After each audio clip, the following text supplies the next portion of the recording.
कुर्सी का पीटी बांध लीजिए, मौसम बिगड़ने वाला है। The state of Manipur is getting enough funding from the center since the beginning of the evening, as well as for the cyclone. Sir, Manipur is burning over the last almost 1.5 years. More than 200 killings, 70,000 displacements, 1,000 homes wrecked. Sir, no mention of the word Manipur in the union budget. So, my earnest appeal to the Abhishek, Honorable MP, you concerned about your state.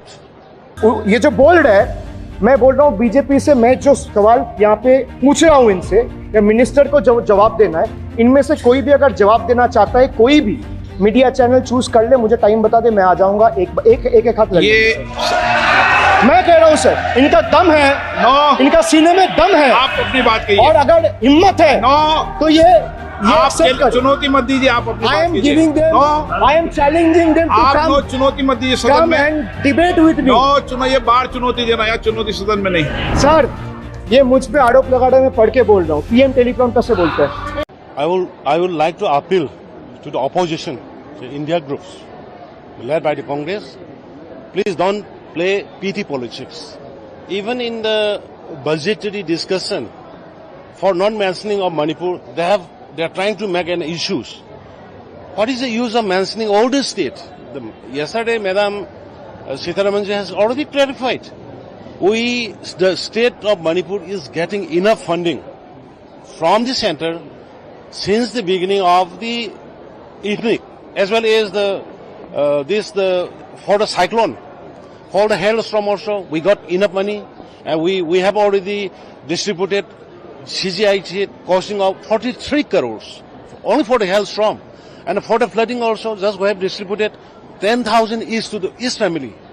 From where this money comes, all the money is providing from the center, and there is no question of mentioning that this kind of PT politics will not do it. And the second point, I want to clarify one thing.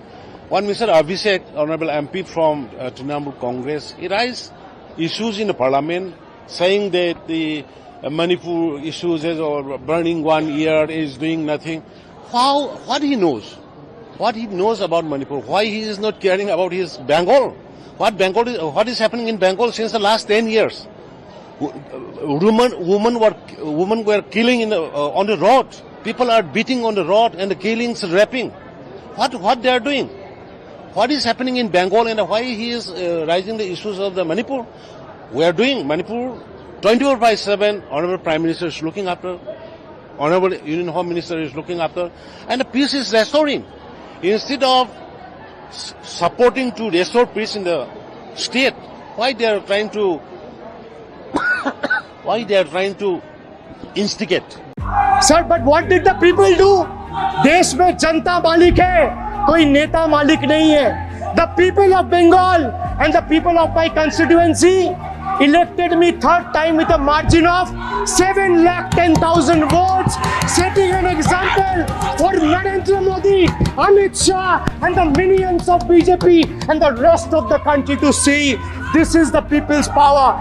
Sir, if I'll have to bow, I'll bow before the power of the people. I will not bow before the people in power. This people needs to understand. So my earnest appeal to the Abhishek, Honorable MP, you concerned about your state. I think you are a TMC MP. First, you concerned about your state, Bengal. Stop the humiliations on the road to the women, the killings of women, raping of women, and the torturing of the civilians. No law, I can say proudly, no law in the Bengal. We have seen, the world have seen. But in spite of trying to solve in your own state, why you are mocking to other states? Yeah. It is a sign of returning normalcy. It is a sign of returning normalcy. Many people has gone back to their earlier residence, and resettlement has started, and it is a sign of returning normalcy and peace in the state. So we have to encourage it. I am requesting to the people of the country, people of the state, not to play petty politics, to exaggerate, to escalate the conflict. Instead, please pray and please speak for restoration of the peace in the state.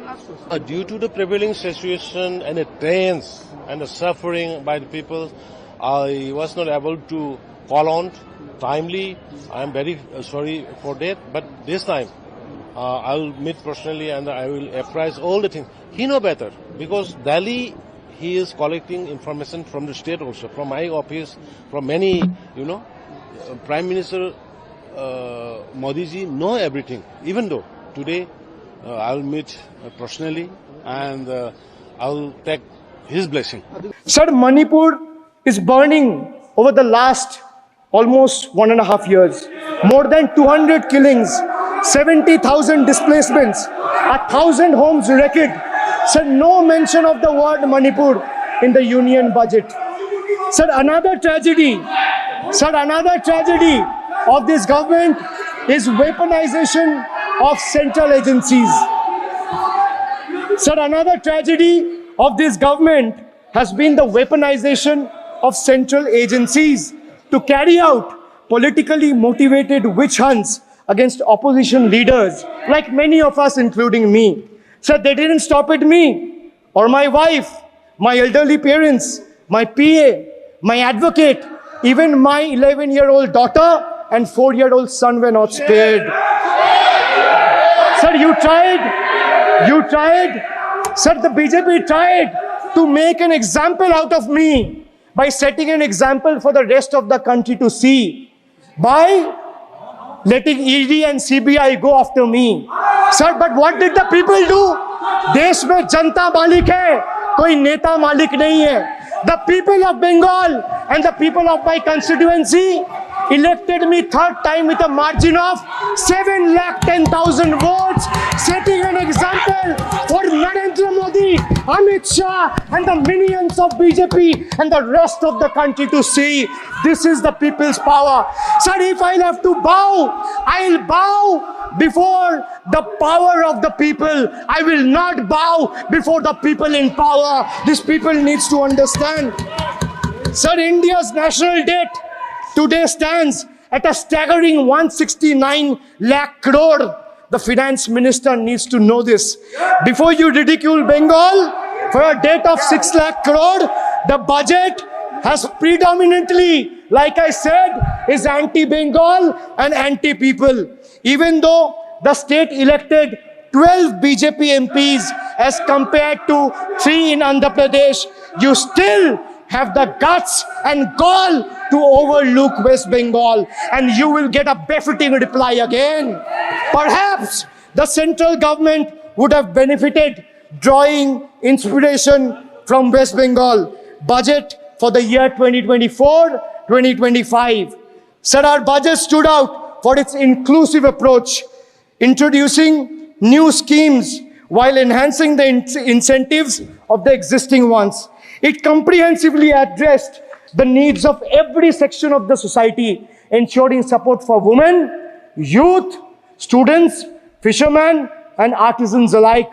By prioritizing equitable growth and social welfare, it has set a commendable example of governance focused on holistic development of the people. So, sir, I have explained to this august house, including the finance minister who is sadly not present in the house, BUDGET. I repeat again, B for betrayal, U for unemployment, D for deprive, G for ghotala and guarantee, and E for eccentric, and T for tragedy. Sir, the finance minister made a seventh budget. The finance minister made a seventh budget speech. Sir, more empty words, more empty promises, hollow words. This budget has got more fiction than finance. I have exposed the track record of this government, sir, on promises, on governance, on guarantees, and on targets. Since we are talking about the general budget and estimates and figures, we should also take a look at the audit, or try to take a look at an audit. So if you audit the results of 2019 general elections, what will the audit show, sir? The election results are a direct audit of the performance of the Honorable Prime Minister and this government. The PM was the face, the body and the head of the BJP campaign, which cried, "Ab ki baar 400 par." And what is the result of that audit? The result of the audit is BJP lost heavily in Bengal. They were stunned in Uttar Pradesh, shaken up in Maharashtra.